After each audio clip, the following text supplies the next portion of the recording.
أعوذ بالله من الشيطان الرجيم بسم الله الرحمن الرحيم الحمد لله رب العالمين والصلاة والسلام على رسول الله مولانا محمد مصطفى وعلى آل صحبه وسلم مدد يا الله مدد يا رسول الله مدد يا أولي الله أما بعد. Ceci étant dit, alors, on reprend nos cours, on reprend nos cours euh, d'introduction et de définition de ce que c'est qu'une croisade. Et on va aborder, et donc là, on est dans ces derniers instants de la grande introduction. On prendra le temps, même s'il faut, on dépassera les 1 heure habituelles.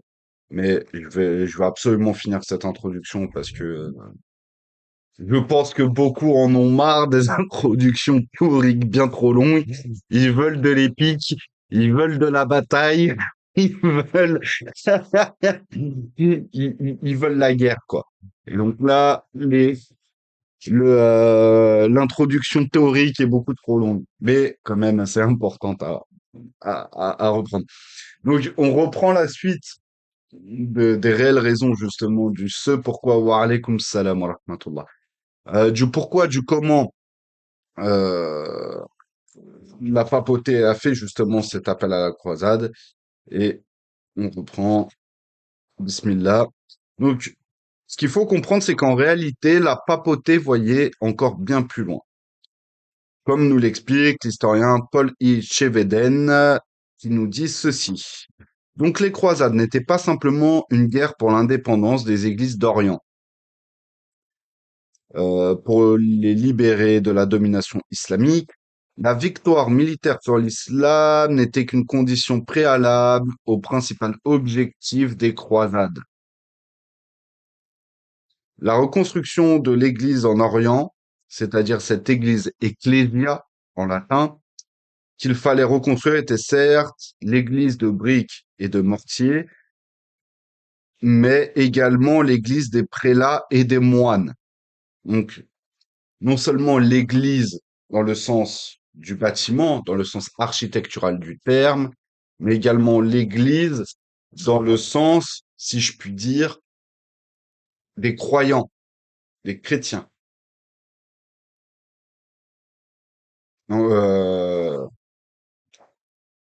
alors que, par exemple, dans la religion musulmane et dans sa langue liturgique, c'est-à-dire l'arabe, on fait la différence entre mesjid, la localité, le bâtiment entre guillemets, mais en tout cas la localité, c'est-à-dire le lieu où on se prosterne, et al-muslimun, al-mu'minun, qui est les croyants, qui est les croyants, ceux qui euh, ceux qui pratiquent, ceux qui croient et les soumis. Oui, et il n'y a pas, si je me souviens bien, il n'y a pas de réel terme euh, qui lierait Mesjid avec ceux qui se prosternent. Il y a un terme qui veut dire ceux qui se prosternent, mais qui désigne encore une fois ici les croyants. Il n'y a pas réellement de lien entre l'église et entre la mosquée et ceux qui sont dans la mosquée, qui pratiquent à la mosquée. Il y a vraiment cette séparation-là qui se fait entre les deux. Par contre, ecclesia, le terme latin, qui, par contre, de ce côté-là, nous, bien au contraire, nous amène à une généralité et à une rencontre, un mélange entre les deux.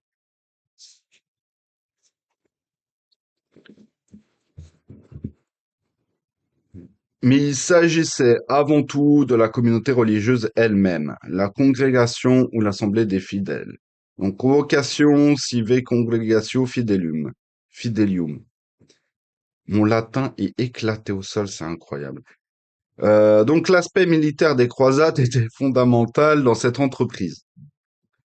Mais il ne s'agissait pas de son but le plus important.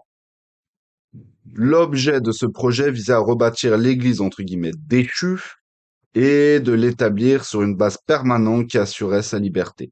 C'est pourquoi l'on parlait alors de restauration de l'ancien statut de la Sainte Église.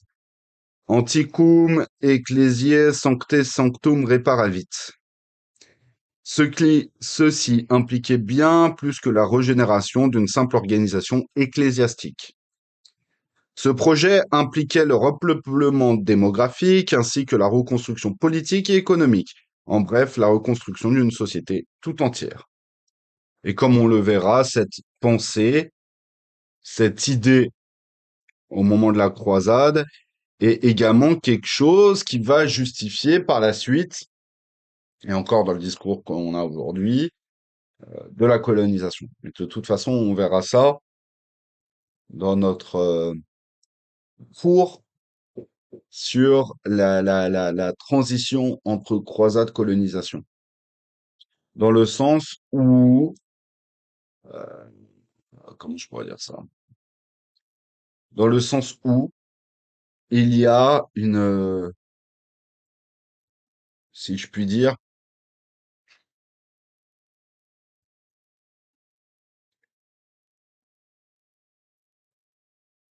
ce qu'il faut comprendre lorsqu'on entend les discours de certains, par exemple, euh, qui sous-entendraient que ce qui a justifié la colonisation en Algérie, ce qui a justifié la colonisation en Algérie, c'était le fait que c'était, quand on les entend, l'Algérie était uniquement un désert avec quelques oasis, quelques tribus par-ci par-là, et la France a tout construit. Et c'est sur cette pensée-là, qui est exactement la même pensée que cette volonté de reconstruire, non pas une église et non pas une église et un clergé chrétien en Orient. Ça va au-delà de ça, c'est de reconstruire toute une société qui est basée sur un modèle chrétien. Et ce parallèle-là, on peut le faire comme on le verra.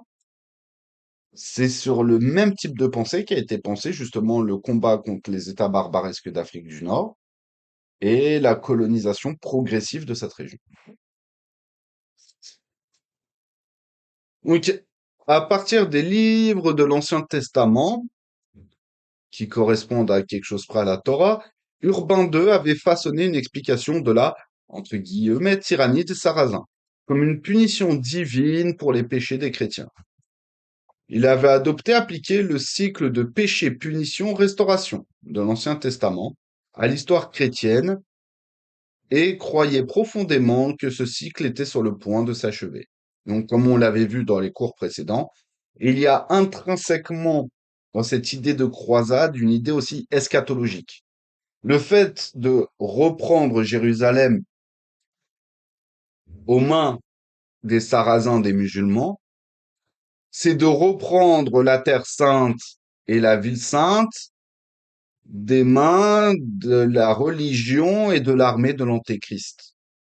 C'est pour ça que beaucoup d'exactions qu'on va voir pendant les croisades, bon, la lumière sert pas à grand-chose, mais c'est pour ça que beaucoup d'exactions qu'on verra au moment des croisades qui ont été faites par les chrétiens, en tout cas au moment de la première croisade,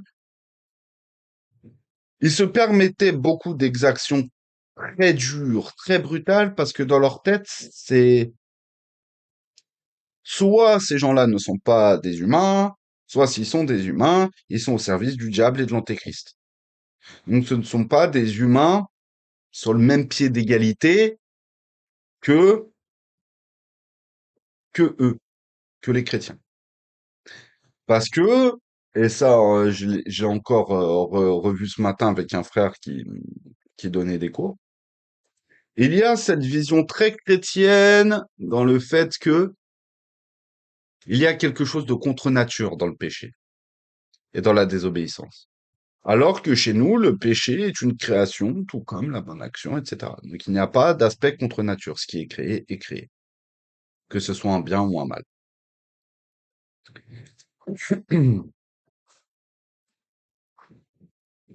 Et toute cette, si je puis dire, cette théologie propagandiste-là, dans la vision de beaucoup, le fait qu'il y ait cette croisade, cette lutte contre les Sarrasins, donc les musulmans, et qu'ils reprennent Jérusalem, cette lutte définitive va faire descendre justement ce qu'ils pensaient être la Jérusalem céleste. Cela va définir réellement la fin des temps. On va arriver à la fin des temps. Or, il s'avérera que c'est faux, mais dans leur pensée, c'était ça. Et c'est pour ça, comme on le verra, que lorsqu'ils ont conquis Jérusalem, ils se sont lâchés complètement. Et enfin, ils se sont vraiment lâchés, en fait. On se demande là ici qui sont les diables et qui sont... Après ce qui s'est passé après la conquête de Jérusalem, on se demande qui sont les diables et qui sont les humains.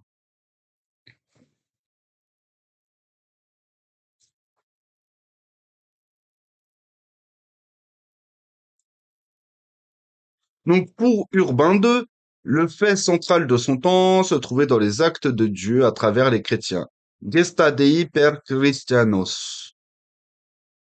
Qui permettrait de récupérer les terres perdues de la chrétienté et d'y restaurer l'Église dans toute sa gloire.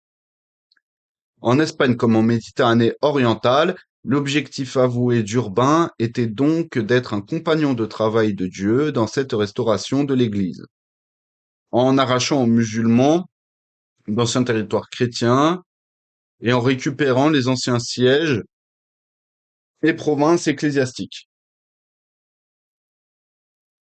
Presque aussitôt après le début de la première croisade, Urbain écrivait ainsi à ses partisans en Flandre pour leur décrire comment il avait visité la Gaule et exhorté avec la plus grande ferveur les seigneurs et sujets de ce pays à libérer les églises d'Orient.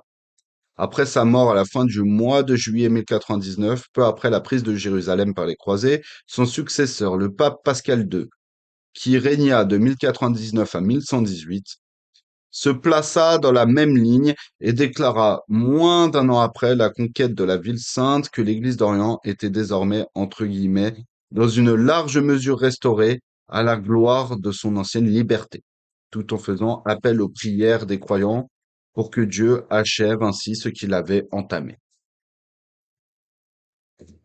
Le principe de translatio regni, qui formait le cadre idéologique de la croisade d'Urbain, était profondément révolutionnaire dans ses implications, remontant à une première ère révolue où la chrétienté avait régné sur toute la Méditerranée. Il promettait un retour à cette, entre guillemets, période originelle, donc pristinus status, avant l'apparition et l'ascension de l'islam, et affirmait s'inscrire dans un plan divin se réalisant inexorablement conformément à la volonté et au gracieux dessein de Dieu. Urbain exprimait ainsi sa ferme conviction que les événements de son temps faciliteraient le retour à une époque fantasmée où les chrétiens étaient en possession de leurs droits et de leur liberté, dont la conquête et la tyrannie les auraient privés. Selon sa pensée, si la suprématie de l'islam avait été supportée bon gré mal gré pendant des siècles, la situation était désormais inversée, grâce à l'effusion de la miséricorde et de la grâce de Dieu. Donc comme nous l'avons vu plus tôt, le pape Urbain recherchait également l'unité des chrétiens d'Occident au sein de sa propre juridiction, et résumait ainsi très succinctement les objectifs idéologiques de la croisade. La paix entre les chrétiens et puis la mort aux ennemis de la foi. Cette paix signifierait que les conflits féodaux et locaux internes à la chrétienté seraient désormais réprimés et que les pulsions belliqueuses des hommes seraient détournées vers les croisades. Ce point est bien résumé par l'auteur Charles Mackay. Donc si la religion inspirait les masses, une autre influence était à l'œuvre parmi les nobles. Ces derniers étaient féroces, sans foi ni loi, entachés de tous les vices. Ils n'étaient dotés d'aucune vertu et ne se rachetaient guère que par la seule qualité, celle du courage. La seule religion qu'ils pouvaient ressentir était celle de la peur. Cette dernière et leur bouillonnante turbulence se sont combinées pour les guider vers la Terre sainte. La plupart d'entre eux avaient assez de péchés à se faire pardonner. Ils vivaient en guerroyant contre chaque homme, sans autre loi que leur propre passion. Ils défiaient certes le pouvoir séculier du clergé, mais leur cœur tremblait devant les terribles dénonciations des prêtres au sujet de la vie à venir. La guerre était leurs grandes affaires, le délice de leur existence, alors quand on leur promettait la rémission de tous leurs péchés, à la seule condition facile de suivre leur penchant favori, il ne faut pas s'étonner qu'ils se soient précipités avec enthousiasme à l'assaut et qu'ils soient devenus aussi zélés au service de la croix que les masses populaires qui étaient poussées par des motivations plus purement religieuses. Le fanatisme et l'amour de la bataille les poussaient de la même manière à la guerre. Et les rois et princes d'Europe avaient encore un autre motif pour encourager leur zèle.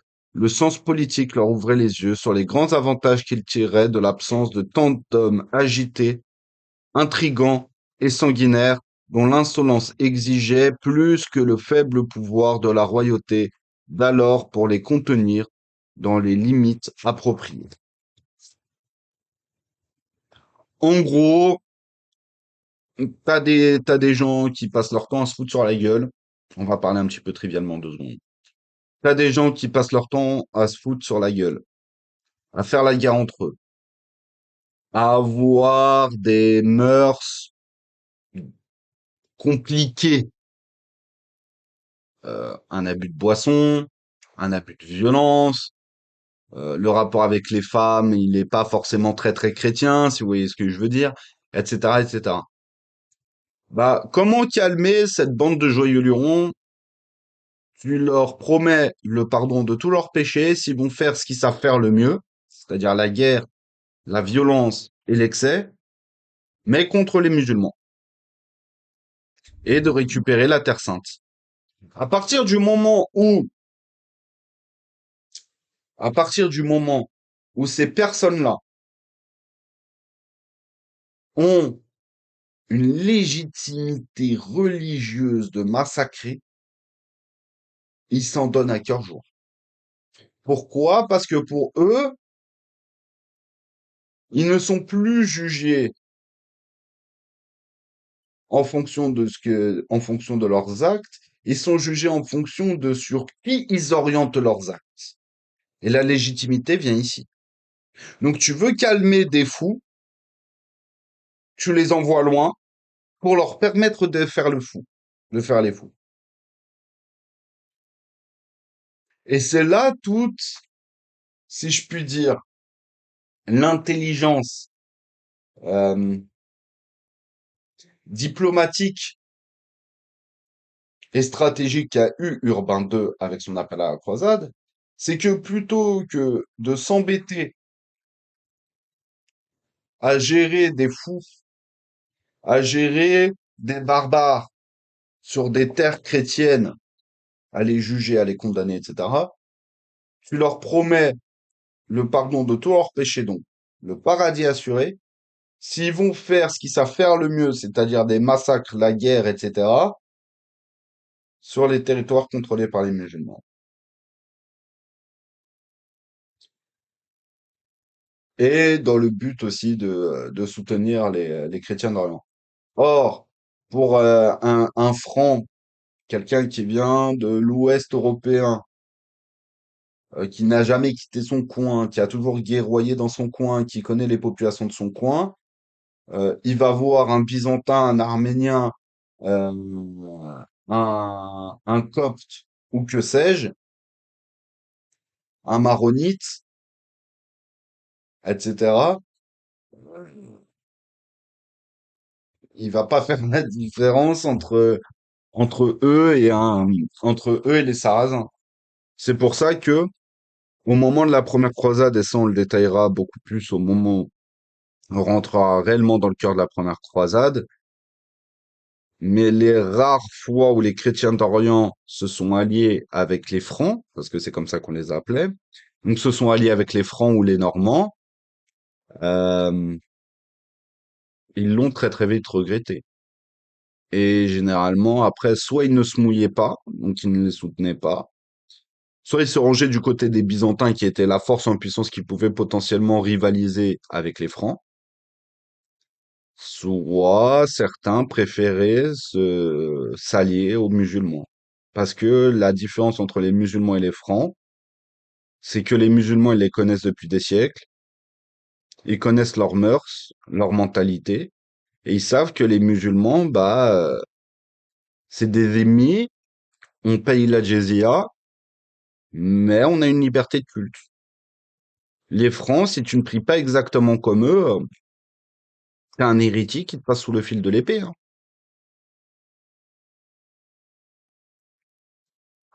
C'est on ne peut plus simple que ça.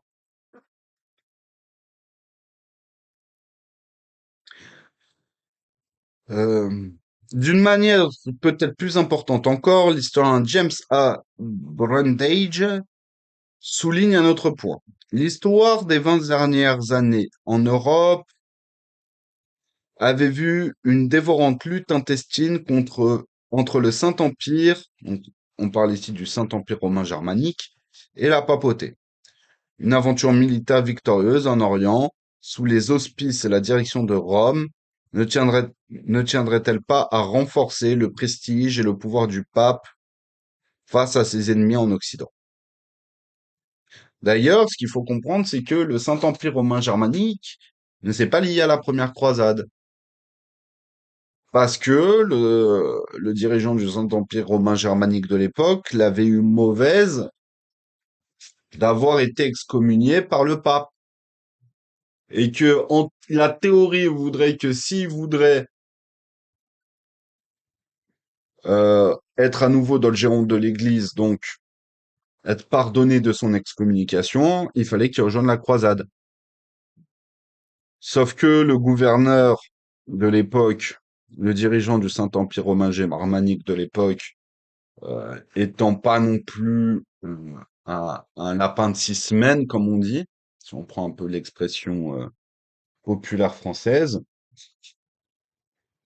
il a très bien compris que s'il rejoignait la croisade, il allait devoir se plier aux instructions du représentant du pape lors de cette première croisade.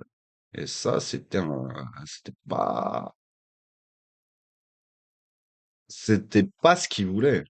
Parce qu'en fait, si on lit un petit peu entre les lignes, la croisade aussi a pour but de renforcer, la croisade a également pour but de quoi? De renforcer et de démontrer une certaine forme de puissance politique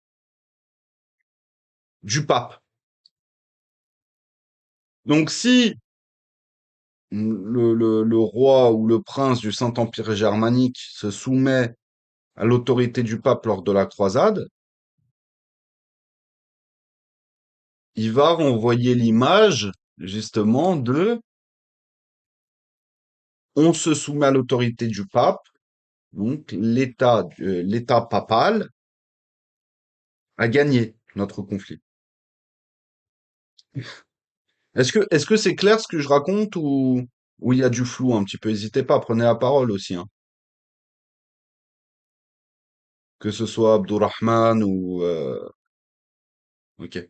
Ou même Philo, parce que je sais pas qui c'est, t'as pas mis de nom pour qu'on te reconnaisse. T'es resté en anonyme, c'est ton choix, c'est normal. Mais est-ce que c'est clair pour toi aussi? Hésite pas, hein. T'as le chat, tu peux prendre ton micro, t'as le chat. Hésite pas, hein. Salam alaikum. Wa alaykoum salam. C'est Wilson. Comment vas-tu? Ah, ça va Wilson, ça va, alhamdoulilah, et toi? Ça va, alhamdoulilah. Bah écoute, ouais, non, c'est la première fois que je viens. J'étais passé vite fait sur le fil WhatsApp et j'ai vu le lien. Ouais. Donc par curiosité, je suis venu parce que le sujet est intéressant. Et Uhum. bah du coup, c'est vrai que j'ai pas eu le temps de mettre, si tu veux, le pseudonyme et tout, etc. Ah, y a pas Désolé de pour ça. souci. Y a pas de souci. Bah, tu m'enverras un message en privé sur WhatsApp. Je t'enverrai le lien du serveur si tu veux rattraper les autres cours doucement. On a plusieurs, Ouais, hein. ouais, On va moi, dire ça pour. mon ami, il doit en avoir beaucoup, mais bah écoute, là, comme j'avais une petite heure devant moi et moi j'aime bien combler toujours par la connaissance, donc je me suis dit, vas-y, je vais aller voir. Et Mhm. puis le sujet est intéressant, donc bah écoute, j'écoute, pour l'instant, j'écoute, hein. D'accord. Et n'hésitez pas, hein, que ce soit Abdurrahman ou Wilson, hésitez pas à prendre la parole et à prendre la parole ou poser des questions. Il n'y a pas de problème. Si ça vous juste c'est enregistré, c'est rediffusé après si ça vous dérange pas. Après Abdourahman, c'est un ancien, il connaît. Mais Wilson, souvent je l'enregistre et je rediffuse derrière. Donc voilà. Ça marche. Hum, hum.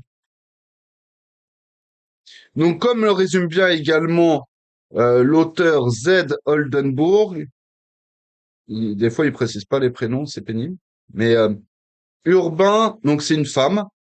Donc Urbain n'a rien fait d'autre que de mettre en évidence de manière extrêmement intelligente à la fois le problème et son remède, et de montrer que ces villes guerres pouvaient être remplacées par une autre guerre qui était à la fois sainte et approuvée par Dieu. Donc ça, c'est ce qu'on a vu et ça, c'est le but aussi de montrer, d'appuyer. C'est pour ça que il y a eu aussi l'annexe du cours qui a été faite sur le serveur, qui est disponible sur le serveur, sur justement toute l'évolution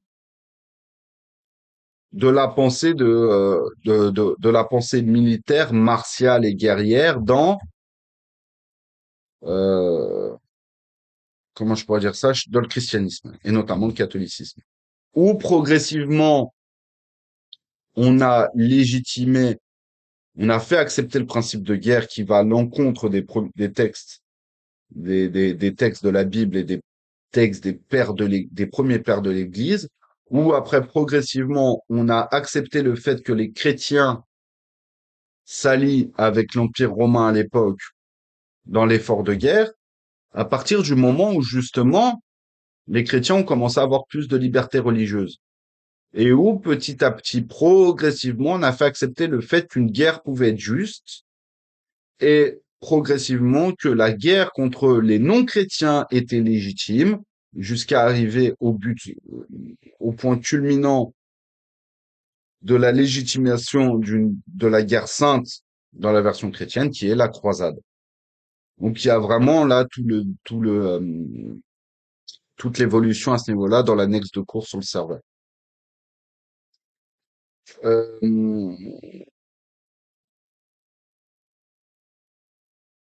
donc Urbain ne le savait alors sans doute pas, mais tout l'avenir de la pensée politique occidentale était contenu dans son sermon.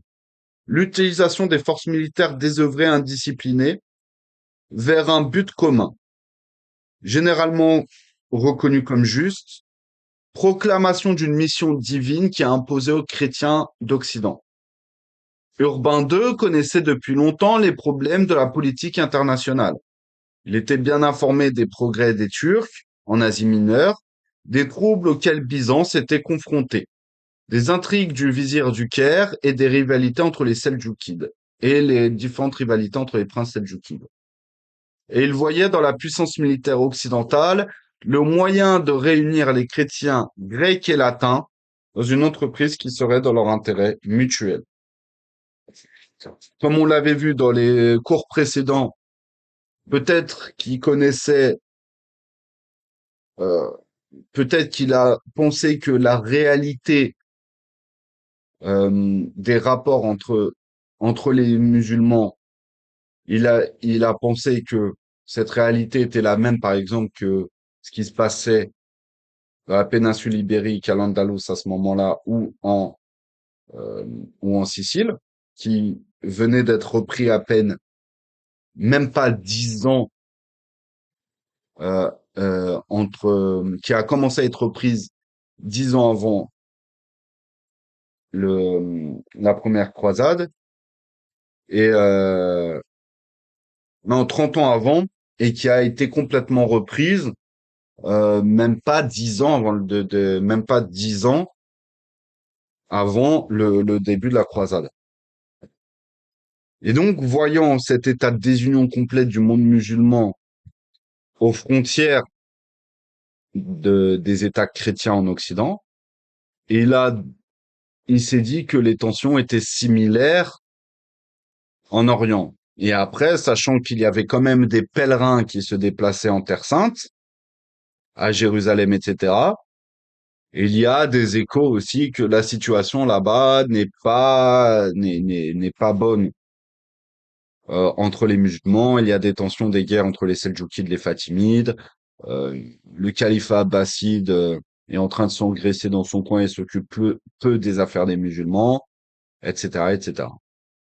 Ce qui fait que entre la réalité qu'il a vue et dont il a eu écho entre Al-Andalus, la Sicile, l'Afrique du Nord, donc le Maghreb, et les échos aussi qu'il a de pèlerins qui rentraient de Terre Sainte, etc. Il s'est dit que la situation était également propice justement pour cette opération militaire d'envergure. Donc le défi lancé à la chrétienté, celui d'oublier ses querelles intestines, au profit d'un grand effort au service de Dieu et du Christ, et l'habiles allusions aux gloires militaires à la veille de la race franque produisirent un résultat presque immédiat. Alors que la voix du pape s'éteignit, un cri s'est levé dans l'assemblée Deus vult, Deus vult, Deus vult. Donc Dieu le veut.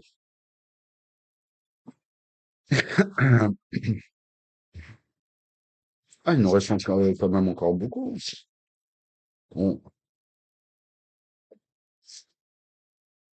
on va voir. Donc une image très vivante de l'intense excitation des mois suivants nous a été conservée par les chroniqueurs. Sur les routes et à tous les carrefours, les hommes ne parlaient de rien d'autre que de la croisade. Simples fidèles et prêtres reprenaient ce cri de ralliement et exhortaient sans relâche leurs compagnons à se mettre en route pour Jérusalem. L'enthousiasme des croisés, était encore plus encouragé par la promesse de rémission de leurs péchés faite à tous ceux qui participeraient à cette entreprise selon les mots du pape. Que la haine, donc, disparaisse de vos rangs et que vos querelles prennent fin. Prenez la route du Saint-Sépulcre. Arrachez cette terre à une race vile et soumettez-la. On parle ici des musulmans. Jérusalem est une terre plus féconde que toute autre, un paradis de délices. Cette ville royale située au centre de la terre vous implore de lui venir en aide. Empressez-vous donc de vous y rendre pour obtenir la rémission de vos péchés et soyez assurés de la récompense d'une gloire impérissable au royaume des cieux. À tous ceux qui partiront et qui mourront en chemin, que ce soit à terre ou en mer, ou qui perdront la vie en combattant les païens, le pardon de leurs péchés sera accordé. Ceci, je l'accorde à tous ceux qui participeront à ce voyage conformément à l'autorité que je détiens de Dieu. Lorsque le pape en personne promettait aux croisés la rémission totale de leurs péchés et le salut éternel, comme par exemple dans les mots d'Innocent III lors du 4e concile du Latran en 1215, la chose sonnait à l'oreille du croyant ordinaire qui se trouvait dans la foule comme une promesse de paradis instantané s'il mourait à la croisade ou durant le voyage vers la Terre sainte. Chacun, quels qu'aient été ses méfaits antérieurs, pouvait donc faire table rase du passé et peut-être même prétendre au martyre. Il s'agissait effectivement d'une nouvelle forme de salut. Le pape Urbain II promettait également la richesse éternelle, mais il soulignait également dans un registre plus terrestre que la richesse de l'Orient contrastait fortement avec la pauvreté de l'Occident. Il utilisa ces mots. Le pays dans lequel vous vivez, entouré d'un côté par la mer et de l'autre par les sommets des montagnes, peut difficilement contenir un aussi grand nombre d'entre vous. Vos terres n'abondent pas en richesse. En effet, elles fournissent à peine de quoi nourrir ceux qui les cultivent. C'est pourquoi vous vous entretuez. Vous faites la guerre et vous dévorez les uns les autres. Que cesse donc cette haine mutuelle, que s'apaisent ces querelles, que s'arrêtent ces guerres, que s'éteignent tous ces conflits et toutes ces controverses. Entamez votre voyage vers le Saint-Sépulcre. Conquérez cette terre dont les scélérats se sont emparés, la terre qui a été offerte par Dieu aux enfants d'Israël et qui, comme le dit l'Écriture, est toute de lait et de miel. Et il y a un autre point qui appuie justement tout ce discours-là et le fait que ils devaient partir et potentiellement profiter des richesses de là-bas, c'est que dans les années qui précédaient la première croisade et l'appel à la première croisade, il y a eu, si je me souviens bien, dans les années 1050-1060, pendant un certain nombre pendant 10 ou 20 ans, une grande sécheresse. Et cette sécheresse, justement, a beaucoup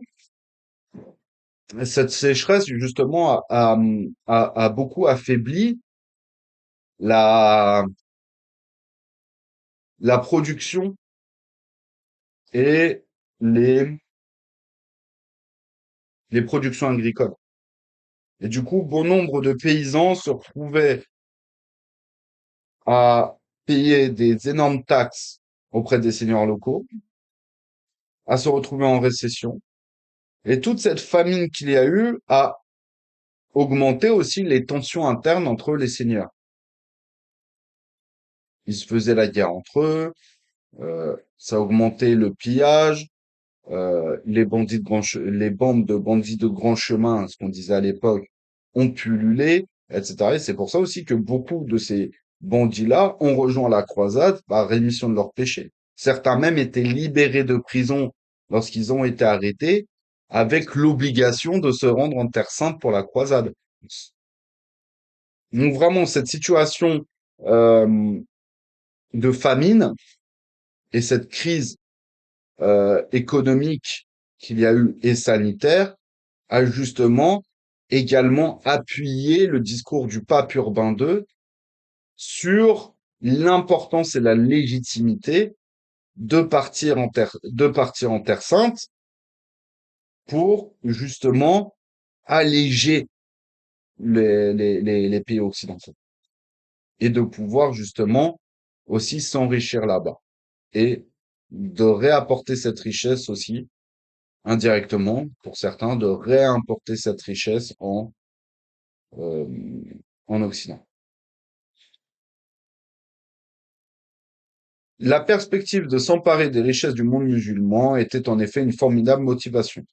Beaucoup de chrétiens d'Occident venaient de pays à l'allure alors relativement glauque, de sombres châteaux et de petites forteresses dominant de sordides villages en bois.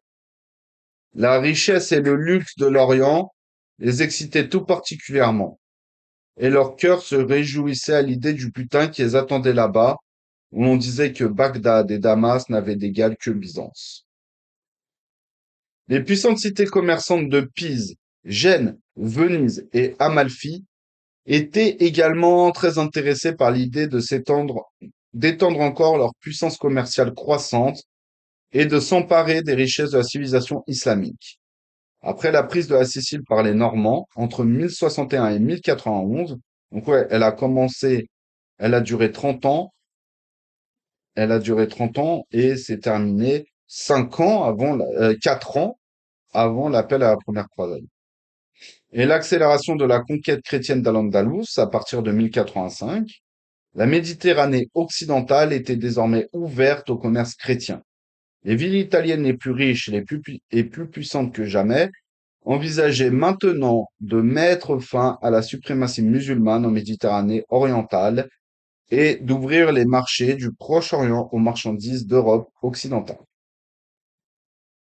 Si nous ne connaissons pas l'ampleur et la proximité entre le pape et ses marchands italiens, nous savons que de Rome, Pierre l'Ermite, le principal prédicateur des croisades, fut envoyé à travers la Botte, on parle ici de l'Italie, pour inciter les Normands de Sicile, les Pisans, les Génois et les Vénitiens à rassembler des armées et des flottes en employant les richesses provenant du commerce avec l'Asie et du butin des précédentes campagnes contre les musulmans.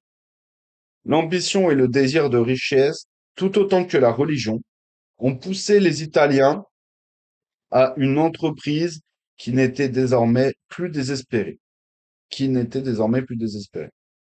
dans le sens qui était fortement possible et qui s'est organisé de manière à ce que ce soit faisable à long terme, avec une implantation à long terme.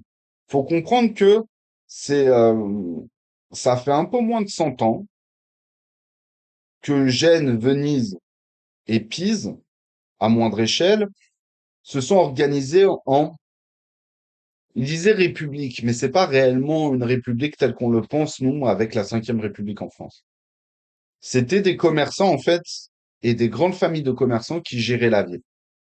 Il n'y avait pas le côté, tu avais un seigneur, héréditaire, aristocrate, etc. C'était vraiment quelque chose qui venait des commerçants et qui se rassemblaient entre eux et qui prenaient des décisions communes entre eux. Et donc, on va dire, ces proto-républiques, entre guillemets,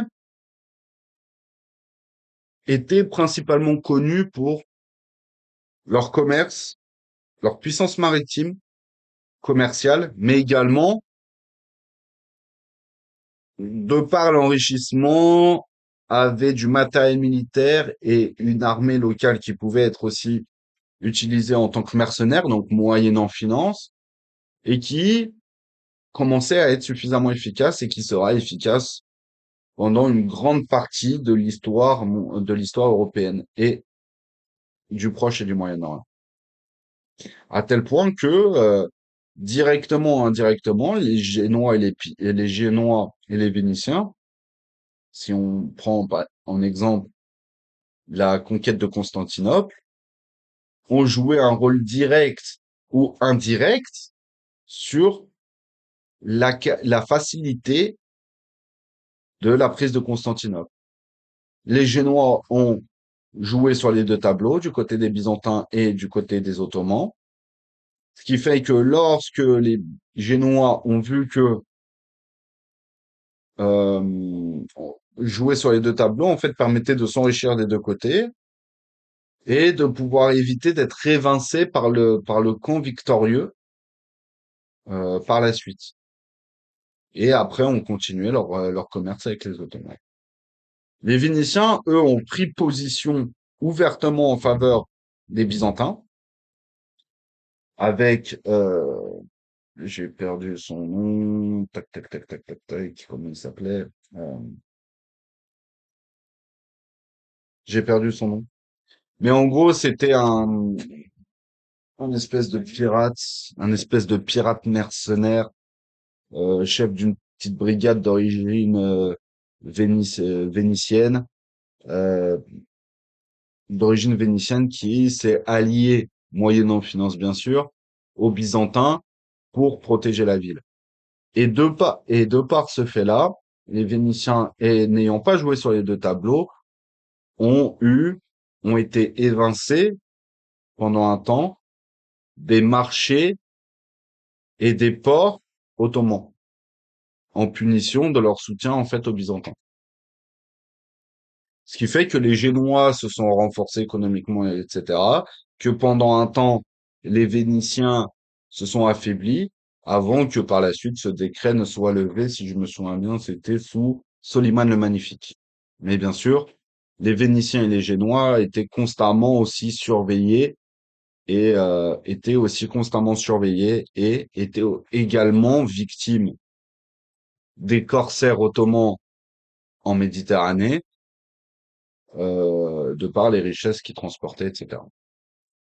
Donc, et là, vraiment, là, ici, on voit les bases, justement, de cette expansion et de cette influence des Génois et des Vénitiens euh, au Proche et au Moyen-Orient, qui est arrivée massivement avec, justement, les reconquêtes chrétiennes des territoires musulmans et notamment aussi la première croisade.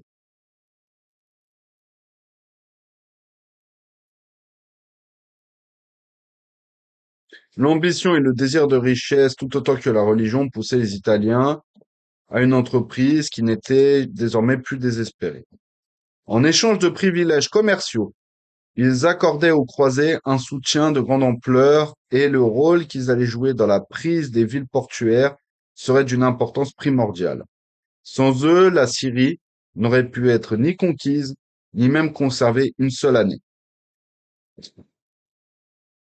Pour l'Église, appeler les hommes aux armes était aussi conçu comme la meilleure façon de se protéger elle-même, ainsi que son clergé et surtout ses possessions. La sanctification de l'idée de croisade par l'Église est indéniable, et la richesse et le pouvoir de la papauté en ont considérablement été renforcés.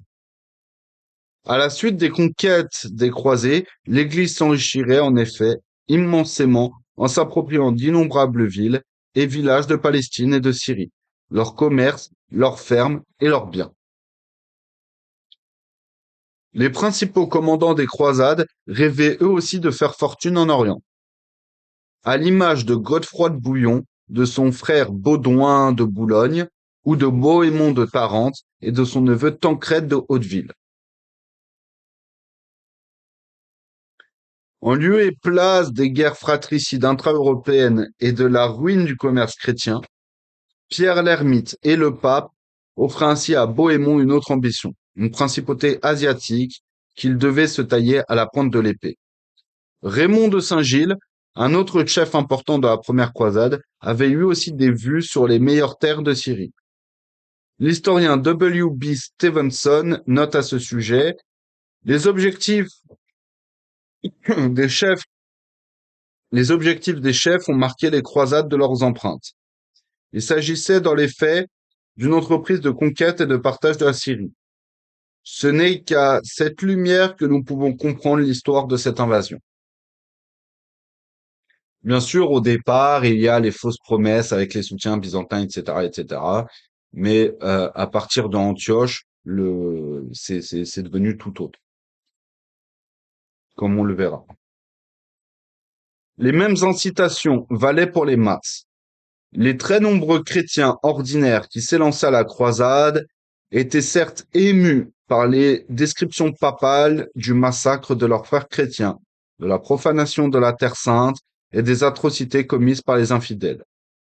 Mais il est peu probable que la juste indignation ait pu à elle seule motiver la majorité d'entre eux à entreprendre ce long voyage vers l'Est.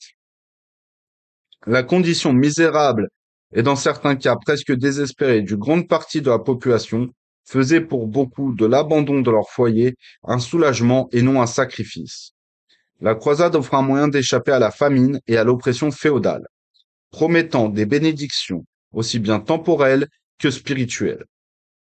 En outre, le nom même de Palestine exerçait une influence presque magique sur les hommes du XIe siècle, à la seule mention de la Terre Sainte, comme nous le dit l'historien J. Edgar.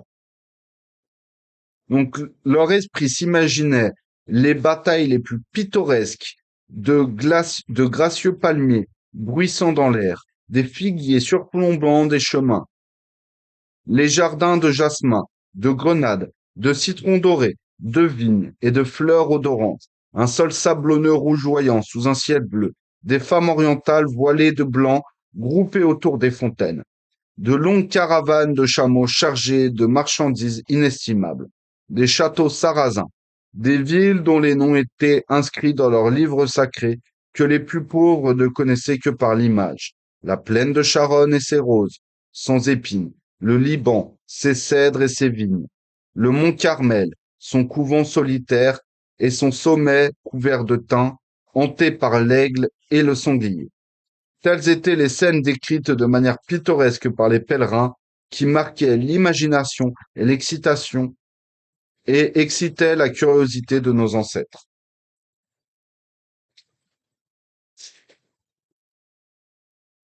En somme, comme le résume l'historien Will Durant, des incitations extraordinaires amenèrent des multitudes d'hommes à se placer sous l'étendard de la croisade. Une indulgence particulière, effaçant tous les châtiments post-mortem, était liée au péché fut offerte à ceux qui tomberaient à la guerre. Les serfs furent autorisés à quitter le sol auquel ils étaient attachés. Les serfs dans le sens les serviles, ceux qui étaient sous l'autorité de quelqu'un. Les citoyens étaient exemptés d'impôts, les débiteurs pouvaient bénéficier d'un moratoire sur les intérêts. Les prisonniers étaient libérés et les condamnations à mort furent commuées par une audacieuse extension de l'autorité papale en service à vie en Palestine.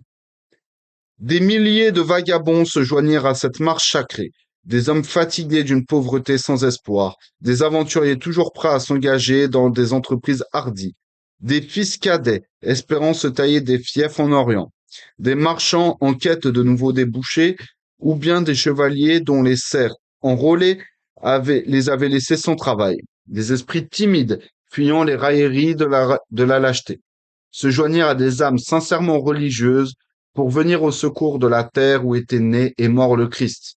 La propagande, habituelle en temps de guerre, mettait l'accent sur les difficultés des chrétiens en Palestine, les atrocités des musulmans, les blasphèmes du credo mahométan.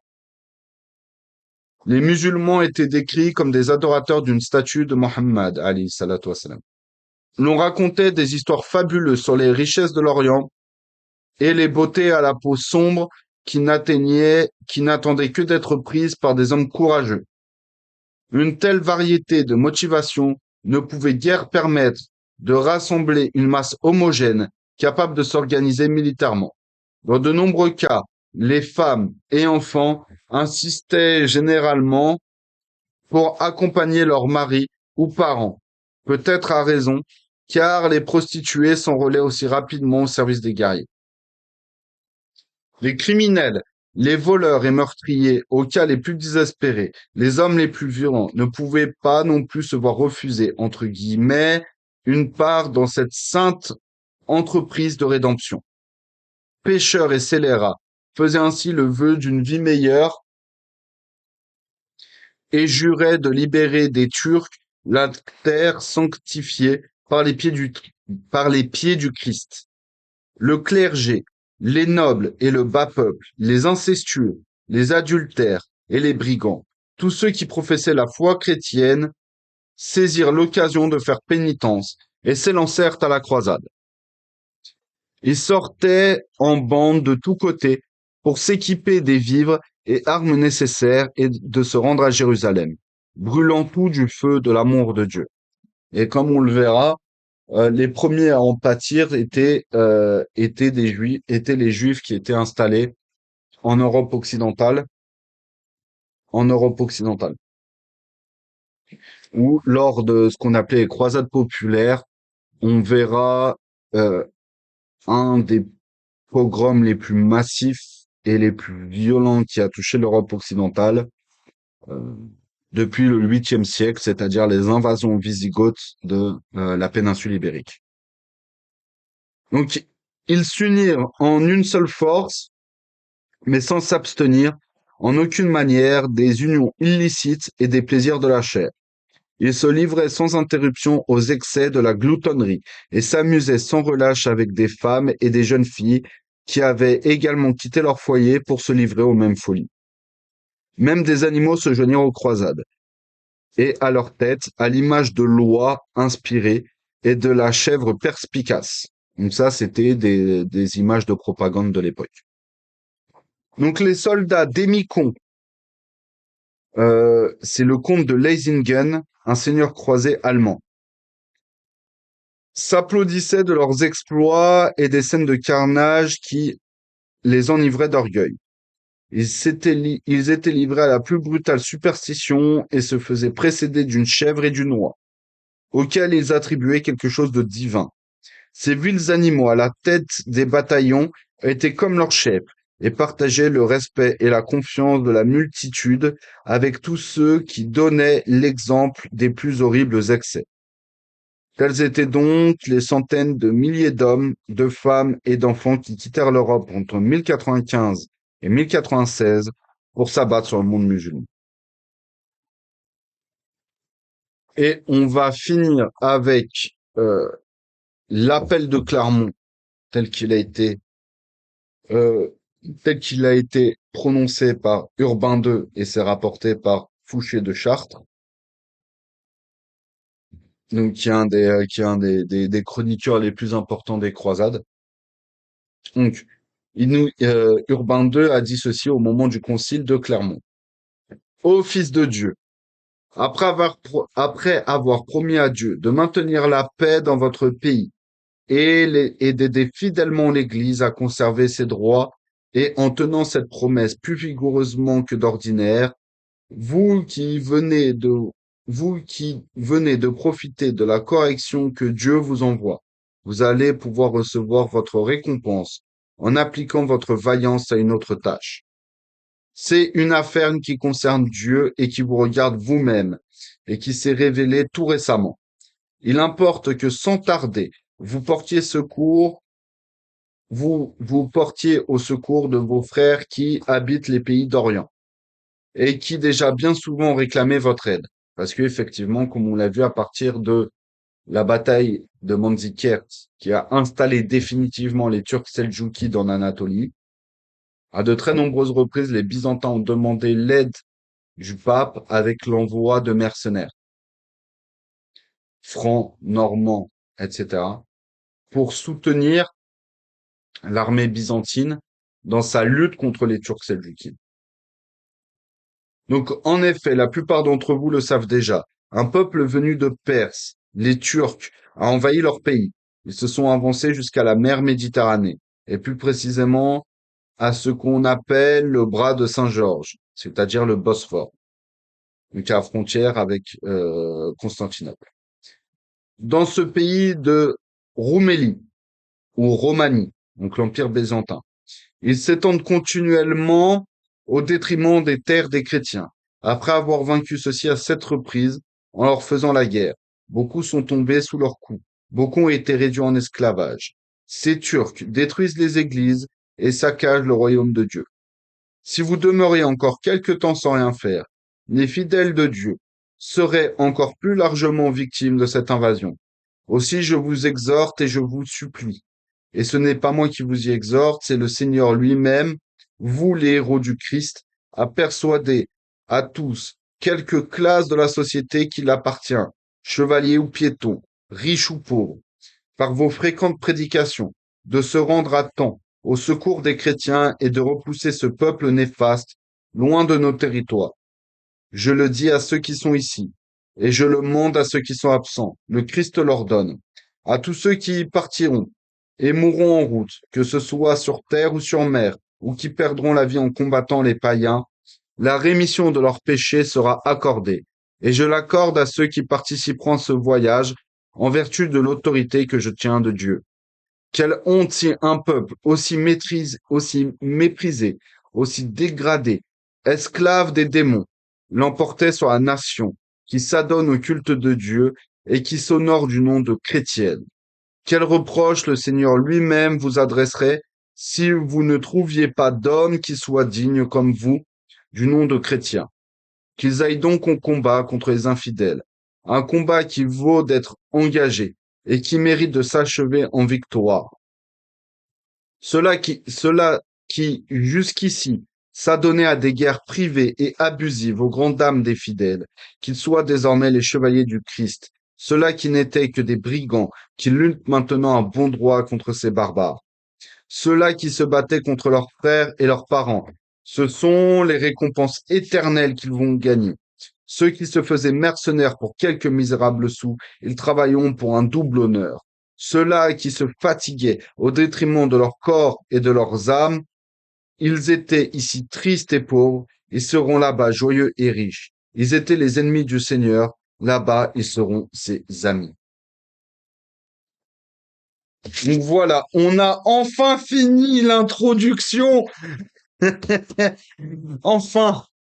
Et donc là, on va attaquer réellement le déroulé des croisades.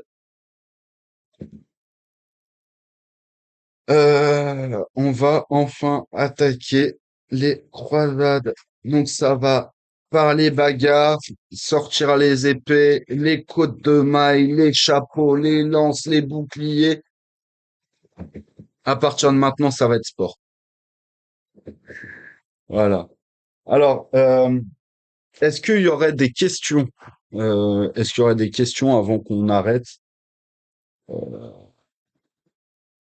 avant qu'on coupe et qu'on reprenne tout à l'heure avec l'esclavage en terre d'islam? Abdurrahman, c'est bon pour toi? Wilson, c'est bon pour toi, mon frère, ou t'as des questions, des précisions, quelque chose? Ok, c'est tout bon. Bon, bah on va s'arrêter là et je vous dis à tout à l'heure pour le cours sur l'esclavage dans la civilisation musulmane. سبحانك اللهم وبحمدك أشهد أن لا إله إلا أنت أستغفر الله وأتوب إليك بسم الله الرحمن الرحيم والعصر إن الإنسان لفي خسر إلا الذين آمنوا وعملوا الصالحات وتواصوا بالحق وتواصوا بالصبر اللهم صل على سيدنا محمد عدد ما في علم الله صلاة دائمة بدوام ملك الله سبحان ربك بعزة ما يصفون وسلام على المرسلين والحمد لله رب العالمين الفاتحة